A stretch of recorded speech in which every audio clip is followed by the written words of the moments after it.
Hai, hari ini kita sambung lagi bab 2, nutrisi dan pengeluaran makanan. Jadi hari ini cikgu akan terangkan tentang subtopik 2.4, teknologi pengeluaran makanan. Baiklah, dalam subtopik pada hari ini, selepas kamu belajar subtopik ini, apa yang kamu perlu tahu, pertama sekali, berkomunikasi mengenai cara meningkatkan sumber, kualiti makanan dan kuantiti pengeluaran makanan.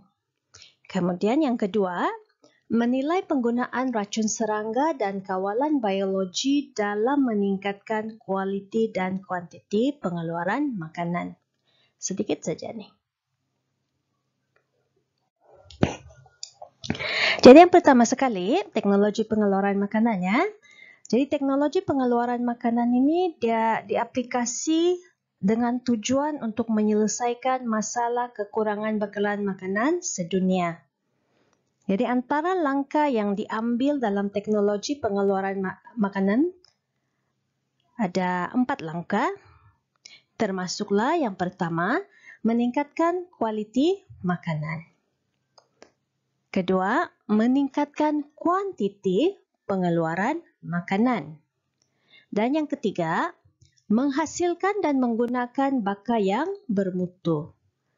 Dan keempat, menggunakan pelbagai jenis teknologi moden. Jadi sekarang kita lihat apakah cara-cara yang telah digunakan untuk meningkatkan kualiti dan juga kuantiti pengeluaran makanan. Jadi terdapat banyak usaha yang telah dijalankan oleh pelbagai agensi kerajaan dan swasta di Malaysia. Termasuklah ini antara cara dia, cara meningkatkan kualiti dan kuantiti pengeluaran makanan negara kita.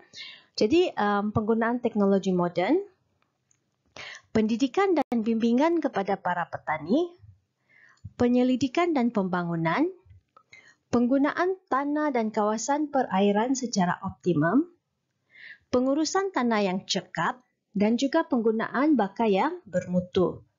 Jadi sekarang cikgu akan terangkan setiap satu ini. Yang pertama sekali, penggunaan baka yang bermutu. Apa maksudnya? Jadi penggunaan baka yang bermutu di Malaysia dapat mempelbagaikan sumber makanan, meningkatkan kualiti makanan dan kuantiti pengeluaran makanan negara. Jadi ini adalah antara contoh penggunaan baka yang bermutu yang mana bertujuan untuk menambah hasil tanaman dan juga ternakan. Ini daripada buku teks muka surat 67. Jadi antara baka bermutu yang telah digunakan, yang pertama sekali kelapa sawit tenera. Jadi ini adalah baka yang bermutu. Kita sudah kenal pasti baka tersebut bermutu, jadi kita guna baka tersebut. Jadi kelapa sawit tenera ini dia berbuah lebat, mempunyai isi rung yang besar. Isi rung yang ini di dalam tempurung, isi tempurung. Ini isi rung. Jadi isi rung ini menghasilkan minyak isi rung, sejenis minyak berkualiti tinggi. Kemudian sabut yang tebal. Di sini sabut dia. Jadi sabut pada buah kelapa sawit ini menghasilkan minyak kelapa sawit. Jadi dalam buah kelapa sawit itu ada 2 jenis minyak. Satu minyak isi rung yang berada dalam tempurung, isi tempurung itu. Kemudian satu lagi adalah minyak kelapa sawit yang kita ekstrak daripada sabutnya. Jadi kalau sabutnya itu tebal, maksudnya lagi banyak minyak kelapa sawit yang kita boleh ekstrak. Kemudian tempurung itu nipis. Jadi tempurung itu dia adalah bahan buangan lah, kita tidak ekstrak apa-apa minyak daripadanya. Jadi kita mau bagi dia nipis supaya sisa itu tidak banyak. Kemudian selain daripada itu, baka bagi belimbing bintang mas yang di sini belimbing, di mana belimbing ini dia berwarna kuning keemasan, manis dan rangup. Kemudian betik eksotika. Betik ini dia bersaiz lebih besar, mempunyai isi yang lebih manis. Yang ini tanaman. Kemudian dari segi ternakan, ini adalah contoh dia. Yang pertama sini adalah lembu mafriwal. Jadi lembu mafriwal ini dia merupakan lembu kacukan. lembu tenusu yang mana kita pelihara, kita ternak khas untuk mendapatkan susu. Jadi susu yang dihasilkan itu lebih banyak dan lembu ini sesuai hidup di kawasan beriklim tropika. Yang contoh seterusnya, ayam akar putra. Jadi ayam kacukan ini membesar dengan cepat dan dagingnya mempunyai tekstur yang menyerupai ayam kampung. Jadi tekstur ayam kampung yang mana berkualiti tinggi, dia kenyal sedikit, tetapi dia cepat membesar. Jadi bila ayam ini cepat membesar, kamu pun dapat hasil dengan cepat. Jadi kalau kita lihat tadi baka ini, apakah ciri-ciri baka yang bermutu ini? Bagaimana kita tahu baka tersebut bermutu? Okey.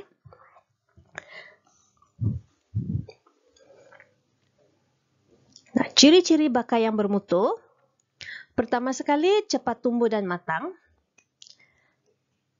hasil yang banyak, daging, susu dan buah yang lebih bermutu, penjagaan mudah dan kos penjagaan yang rendah.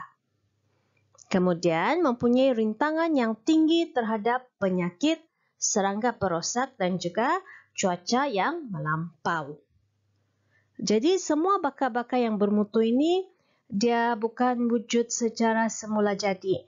Di sinilah kita menggunakan teknologi di mana baka-baka ini semua kita peroleh melalui teknik pengklonan, melalui kacukan, kejuruteraan genetik dan juga teknologi mutagenesis. Jadi kita ada ubah suai sedikit genetik dia. Dia bukan wujud secara semula jadi. Jadi itu yang pertama. Nah, cara meningkatkan kualiti dan kuantiti makanan yang kedua adalah penggunaan teknologi moden. Jadi penggunaan teknologi moden ini dia penting kerana dia boleh membantu kita meningkatkan kualiti dan juga kuantiti pengeluaran makanan tersebut tanpa memerlukan tempoh masa yang lama ataupun tenaga yang banyak. Jadi kalau kita lihat di sini, yang ini ya. Jadi yang ini adalah penggunaan jentera. Jentera seperti traktor, jentolak dan jentuai. Jadi jentera-jentera seperti ini dia membantu proses penanaman dan juga pemungutan hasil pertanian. Jadi bila dia bantu, proses itu menjadi lebih cepat. Kemudian kita ada mesin pengisar dan mesin pengisi cecair yang digunakan di kilang penghasilan makanan. Jadi mesin seperti ini, dia mempercepatkan pemprosesan dan juga pengeluaran makanan. Kemudian contoh lain bagi teknologi moden adalah pengklonan. Di mana pengklonan ini dia dapat mengekalkan ciri baik pada baka tanaman dan haiwan ternakan. Artinya kita akan pilih baka yang terbaik dan kita klon baka tersebut. Jadi kita akan kekalkan ciri yang terbaik tadi. Yang seterusnya adalah bioteknologi. Contohnya pemindahan embrio, termasuklah pengklonan dan juga kejuruteraan genetik yang mana bioteknologi ini dia membantu meningkatkan kualiti dan kuantiti makanan. Jadi kita manipulasi dia punya pada peringkat genetik tanaman tersebut. Dan yang seterusnya adalah penggunaan drone. Kamu tahu drone kan? Jadi kalau dalam pertanian, antara kegunaan drone itu membantu proses semburan pesticide. Pesticide adalah racun perosak tanaman. Jadi penggunaan drone semasa proses semburan ini, dia dapat menjimatkan masa dan juga mengurangkan kos tenaga kerja. Jadi teknologi moden ini dia tidak akan bermakna sekiranya kita tidak menurunkan pengetahuan tersebut kepada lapisan yang akan menjalankan proses penghasilan makanan, iaitu golongan petani. Tidak makna kalau teknologi itu sangat moden sampai petani tidak dapat apply. Okay? Jadi di sini kepentingan pendidikan dan juga bimbingan untuk petani. Jadi terdapat beberapa agensi di Malaysia yang mana fungsinya adalah meningkatkan pengetahuan dan juga kemahiran dalam bidang pertanian. Jadi ini adalah contoh-contoh agensi ataupun institusi yang terlibat di Malaysia. Jadi di sini kita ada Kementerian Pertanian dan Industri Makanan. Yang ini dia punya lambang. Okay. MAFI, Malaysian Agricultural and Food Industry. Kemudian antara contoh lain adalah Institut Penyelidikan dan Kemajuan Pertanian Malaysia, MARDI, dan juga Lembaga Minyak Sawit Malaysia, MPOP. Ini contoh-contohlah agensi. Jadi agensi ini bukan sahaja terlibat dalam penyelidikan atau penghasilan bakai yang bermutu. Agensi ini akan turun ke padang dan menyampaikan pengetahuan dan juga kemahiran tadi kepada para petani. Jadi ini salah satu contoh proses pendidikan dan bimbingan yang diberikan kepada para peladang kelapa sawit. Seterusnya, penyelidikan dan pembangunan. Jadi dalam penyelidikan dan pembangunan, tujuan utama dia adalah untuk meningkatkan kualiti makanan dan juga kuantiti pengeluaran makanan. Dan ini perlu dijalankan secara berterusan. Tidak boleh berhenti. Dia mesti berterusan. Tujuan utama dia supaya boleh mengatasi masalah kekurangan makanan global. Kerana populasi penduduk sedunia pun semakin meningkat, maka permintaan untuk makanan pun semakin meningkat. Jadi kalau di Malaysia kita ada beberapa agensi dan juga institusi yang terlibat dalam penyelidikan dan pembangunan, termasuklah yang tadi itu MARDI, MAFI, MPOB. Selain daripada itu, kita ada beberapa buah universiti di Malaysia yang turut aktif menjalankan penyelidikan dan juga pembangunan lah, yang mana usaha dia akan meningkatkan kualiti makanan dan kuantiti pengeluaran makanan. Jadi ini adalah antara contoh-contoh inovasi yang telah dijalankan. Okay, ini inovasi dia. Yang ini dia menghasilkan serunding daripada jantung pisang. Yang ini pula salah satu inovasi, dia menghasilkan bahan yang boleh melembutkan daging. Dia ekstrak daripada nanas. Okay, jadi ini adalah contohnya. Kemudian penggunaan tanah dan kawasan perairan secara optimum. Okay, jadi yang ini memandangkan keluasan tanah untuk pertanian dan juga kawasan perairan yang sesuai untuk pertanian, dia terhad. Okay, dia terhad dah. Maka timbul satu keperluan untuk penggunaan tanah dan juga kawasan perairan secara optimum. Maksudnya kita guna dengan cara yang terbaik sekali. Kita guna sepenuh-penuhnya. Jadi antara cara kita mengoptimumkan penggunaan tanah dan kawasan perairan, ini adalah cara-caranya. Yang pertama sekali, mengusahakan kawasan tanah yang terbiar. Jadi kita usahakan mana-mana yang kawasan tanah yang terbiar itu, kita usahakan menjadikan dia kawasan yang sesuai bagi aktiviti pertanian ataupun peternakan. Yang kedua, menyuburkan kawasan tandus. So, mungkin tanah yang terbiar tadi terbiar kerana dia adalah satu kawasan yang tandus. Jadi kawasan tandus ini dia kurang subur tanahnya. Jadi kita lakukan treatment, kita lakukan rawatan ke atas tanah tersebut supaya tanah itu menjadi lebih subur. Selain daripada itu, mengusahakan kolam perlombongan yang terbiar. Jadi kolam-kolam perlombongan yang terbiar ini kita gunakan. Kita tukar dia menjadi satu kawasan yang sesuai bagi aktiviti aquaculture air tawar. Artinya kita pelihara ikan lah. Okay, ikan atau udang air tawar.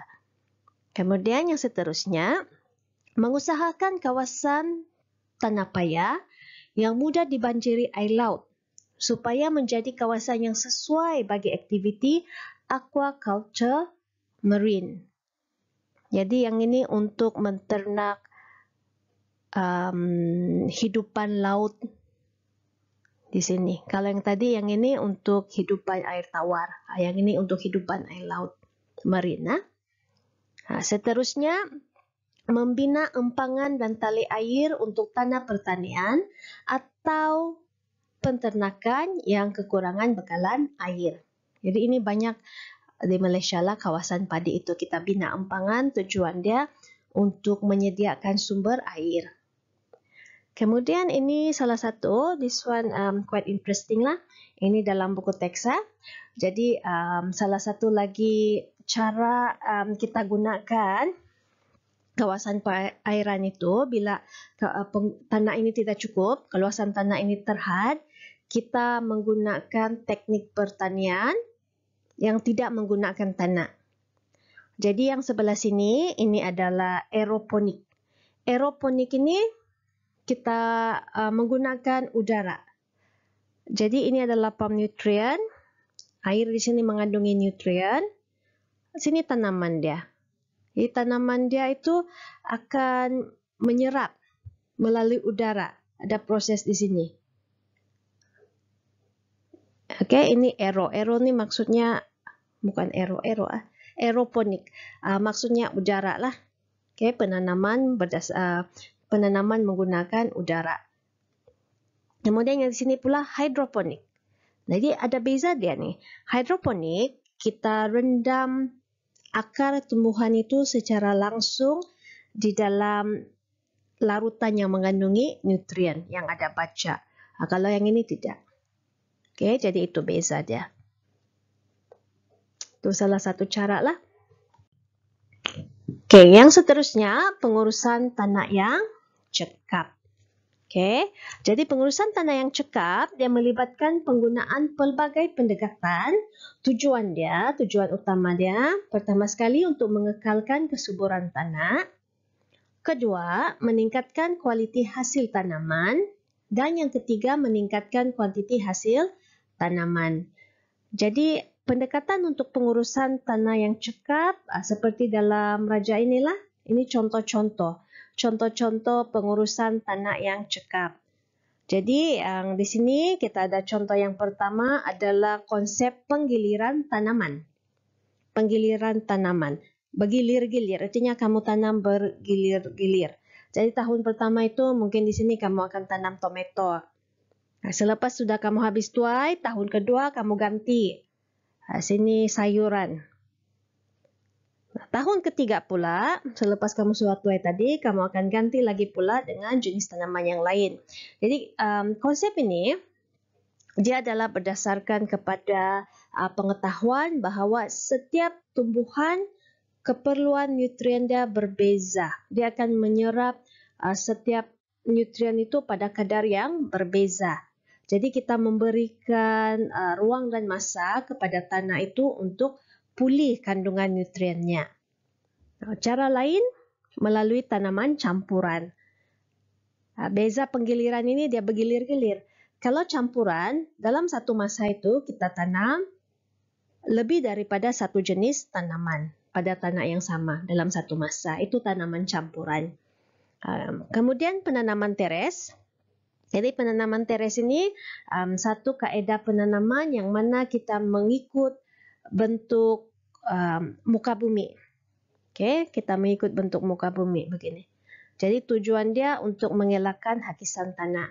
Kerana apabila hakisan tanah itu berlaku, dia akan menyebabkan kesuburan tanah itu berkurang. Jadi kita buat tanaman dalam bentuk teres begini. Jadi hakisan tanah kita akan kurangkan. Jadi itu adalah contoh pengurusan tanah yang cekap.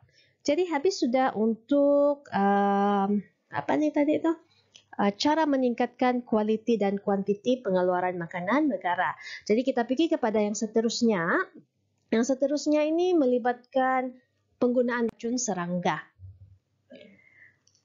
Jadi apabila kita bercucuk tanam, biasa memang ada perosak tanaman. Jadi perosak tanaman itu tidak kiralah dia daripada belalangka, serangga, ya, boleh juga daripada tikus ini, siput lah, macam-macam lah kan. Jadi pentingnya kita hapuskan perosak ini. Kenapa? Sebab perosak ini dia akan menjejaskan kita punya kualiti hasil tanaman. Dia akan makan sayur-sayur yang kamu tanam. Selain daripada kualiti itu, nanti sayur kamu berlubang-lubang. Selain daripada menjejaskan kualiti, dia menjejaskan kuantiti juga. Habis semua hasil tanaman kamu kena makan. Sikit sudah. Okay? Jadi penghapusan perosak itu penting. Tujuan dia untuk menjaga kualiti dan juga kuantiti hasil tanaman.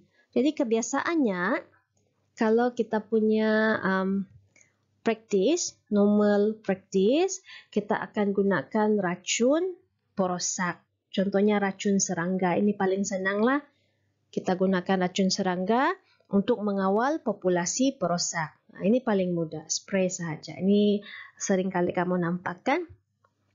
Tetapi walau bagaimanapun, walaupun dia sangat mudah digunakan, tetapi boleh menghasilkan kesan sampingan. Jadi kesan sampingan ini kita tidak berapa maulah. Tidak berapa baik kesan dia. Jadi yang pertama sekali, biasanya racun serangga yang digunakan ini adalah bahan kimia. Jadi bahan kimia ini dia boleh mencemarkan alam sekitar. Kemudian yang kedua, selain daripada menyebabkan pencemaran, dia akan menyebabkan perosak tanaman menjadi lebih berdaya tahan.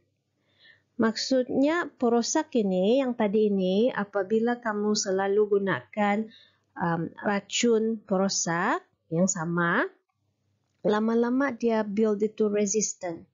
Artinya dia lama-lama dia akan berevolusi dan sekarang dia tahan sudah. Jadi next time bila kamu spray, dia tidak akan mati.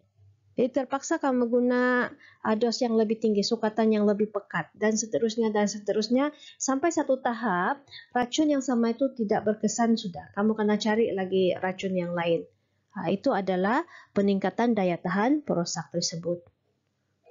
Kemudian yang ketiga, selain daripada membunuh perosak tanaman, penggunaan racun serangga ini dia turut membunuh cacing di dalam tanah. Kamu tahu juga kan cacing tanah ini sebenarnya bagus untuk menjaga kesuburan tanah. Selain daripada membunuh cacing tanah, racun perosak ini turut membunuh mikroorganisma yang berfaedah di dalam tanah. Dalam masa yang sama, mencemarkan tanah dan juga hasil pertanian. Jadi ada masa dia akan racun, terlampau banyak racun itu artinya sayur kamu ini penuh dengan racun serangga, racun perosak. Jadi itu suatu pencemaran lah dan racun itu akan tertinggal di dalam tanah. Jadi itu pencemaran tanah. Jadi salah satu kaedah yang sering kali digunakan untuk menggantikan racun perosak ini, salah satu kaedah dia adalah melalui kawalan biologi. Rasanya ini kamu pernah dengarkan kawalan biologi, apa maksudnya? Di kawalan biologi ini, dia merujuk kepada kaedah yang mana kita aplikasi interaksi antara organisma seperti contohnya mangsa pemangsa, yang ini mangsa pemangsa, di mana ini contohnya burung hantu. Burung hantu ini kita gunakan untuk memburu tikus. tikus yang mungkin mengganggu hasil tanaman kita. Jadi ini adalah kawalan biologi. Kita gunakan hubungan mangsa-pemangsa. Kita pelihara burung hantu ini supaya dia membantu kita mengurangkan populasi tikus. Ataupun kita menggunakan interaksi parasitisme. Yang ini parasit. Okay. Dalam gambar ini, yang ini penyengat. Okay, di mana penyengat ini dia akan bertelur di dalam telur rama-rama. Jadi bila dia bertelur di dalam telur rama-rama, telurnya itu sendiri akan memusnahkan telur rama-rama tersebut. Jadi telur rama-rama itu dia akan musnah, jadi kamu tidak ada ulat beluncas lah yang memakan kamu punya tanaman. Jadi yang ini adalah interaksi parasitisme. Jadi ini adalah kawalan biologi. Kita apply hubungan antara hidupan ini untuk mengawal populasi perosak tanaman. Tetapi kaedah ini ada kebaikan dan kelebihan juga lah. Kelebihan dan kelemahan. Jadi antara kelebihannya, yang pertama sekali dia lebih murah. Lebih murah, kamu perlu pelihara ini saja kan. Kalau racun perosak itu kamu kena beli balik-balik. Oke, yang pertama yang lebih murah. Kemudian tidak menyebabkan perosak itu berdaya tahan. Nah, yang macam tadi kan cikgu terangkan itu, dia tidak akan berdaya tahan. Sebab dia kena makan sudah mati terus. So, tidak berdaya tahan. Kemudian mesra alam, tidak menyebabkan pencemaran alam sekitar lah. Dan seterusnya tidak memudaratkan kesihatan sama ada terhadap organisma lain seperti kita lah yang makan hasil tersebut ataupun haiwan-haiwan lain ataupun mikroorganisma berfaedah yang lain. Dia tidak memudaratkan kecuali kepada perosak itu sendirilah sebab dia cuma target perosak itu. Jadi organisma lain itu dia tidak kacau. Tidak memudaratkan kesihatan organisme lain. Okay, jadi ini adalah kelebihan kawalan biologi. Tetapi ada kelemahan dia juga. Okay, kelebihan dia pertama sekali, mengambil masa yang lebih panjang untuk mengawal populasi perosak tanaman. Sebab dia kena bergerak, pergi makan, kan? Kalau tadi kamu spray-spray, dia mati terus. Kemudian, kedua, sukar meramal hasil. Sebab sekarang ini kita melibatkan organisma yang hidup. Organisma hidup ini. Jadi organisma hidup ini susah kamu mau kawal. Kadang-kadang dia mogok, tidak mau makan tikus, dia mau cari ular. Macam mana? Dia dapat kawal kan tikus itu. Okay. Kemudian selain daripada itu, bila kamu apply kawalan biologi ini, kalau dia tidak terkawal, kadang-kala dia boleh menyebabkan gangguan keseimbangan ekosistem. Contohnya, populasi spesies pemangsa atau parasit itu menjadi tidak terkawal, makin banyak. Yang ini makin banyak, tidak terkawal, terlebih banyak sudah habis kita pun kena sengat. Okay, jadi keseimbangan itu hilanglah. Selain daripada itu, bila kita apply kawalan biologi ini, dia memerlukan perancangan dan pengurusan yang lebih teliti dan berkesan. Dia mesti teliti. Kerana this one can backfire lah. Dia boleh, maksudnya kamu dapat result yang sangat tidak berkesan. Jadi ada contoh dia itu dalam buku teks nanti kamu baca, di mana dia cerita tentang penggunaan cerpelai.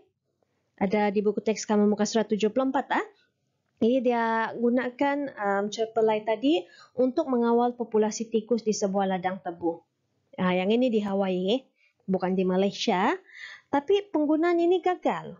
Kenapa? Sebab cerpelai ini hanya aktif pada waktu siang. Tetapi tikus pula aktif pada waktu malam. Jadi mana lepas dia makan, tikus keluar waktu malam saja. Malam dia tidur. Okay, jadi bila kita apply, kita mesti rancang betul-betul lah. Sebab bila plan itu tidak mencapai objektif kita, kadang-kadang dia memudaratkan benda lain. keseimbangan ekosistem yang lain. Jadi contoh yang tadi itu Hawaii itu, bila dia tidak dapat makan tikus bahkan, sebab tikus keluar waktu malam, apa yang dia buat? Cerpelai ini dia beralih kepada burung dan juga telur penyu sebagai makanan.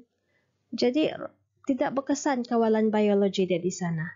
Itu sebab dia perlu perancangan dan juga pengurusan yang sangat teliti. Itu saja untuk hari ini. Cikgu harap kamu faham. Jangan lupa nanti cikgu berikan kamu tugasan.